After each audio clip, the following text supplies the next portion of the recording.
तुम्ही बघत आहात जनमत मराठी।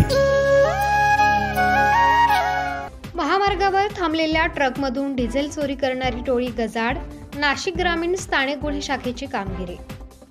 1 फेब्रुवारी रोजी मध्यरात्रीच्या सुमारास अज्ञात आरोपींनी नाशिक पुणे महामार्गावर हॉटेल साई स्वरूप या ठिकाणी उभी असलेली माल ट्रक हिचे डिझेल टँकमधून 14,669 रुपये किमतीचे 160 लिटर डिझेल लबाडीच्या इराद्याने चोरून नेले। सदर बाब वावी पोलीस ठाण्यात गुन्हा रजिस्टर नंबर 44 भारतीय न्याय संहिता कलम 303(2) प्रमाणे गुन्हा दाखल करण्यात आला होता।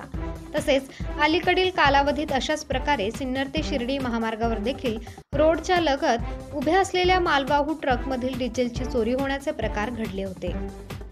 या गुन्ह्यांचे समांतर तपासात स्थानिक गुन्हे शाखेचे पोलीस निरीक्षक राजू सुर्वे यांना मिळालेल्या गुप्त माहितीनुसार अहिल्यानगर जिल्ह्यातील राहता येथील डिझेल चोरी करणारे गुन्हेगार हे शिर्डी सिन्नर रोडवर एका राखाडी रंगाच्या कारमध्ये येणार असल्याची खात्रीशीर बातमी मिळाली। त्यानुसार स्थानिक गुन्हे शाखेच्या पथकाने पाथरे फाटा परिसरात सापळा रचून सिन्नर बाजूकडे येणारी राखाडी रंगाची होंडा सिटी कार ही ताब्यात घेतली। यातील संशयित इसम कृष्णा चव्हाण वय वर्ष 28 राहणार घनसोली तालुका जिल्हा ठाणे हल्ली मुक्काम श्रीरामनगर शिर्डी, तसेच किशोर खरात वय वर्ष 19 राहणार सावळी विहीर राहता यांना ताब्यात घेऊन गुन्ह्याबाबत चौकशी केली असता त्यांनी त्यांचा साथीदार अजय भोसले राहणार श्रीरामनगर शिर्डी याच्यासोबत मिळून गोंडे समृद्धी महामार्ग टोल परिसर सिन्नर शिर्डी महामार्ग सिन्नर शहर अशा ठिकाणांवर रात्रीच्या सुमारास रोडच्या कडेला उभ्या असलेल्या ट्रकचे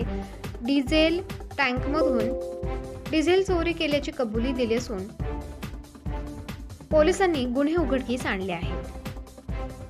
जबाबदारी न्याय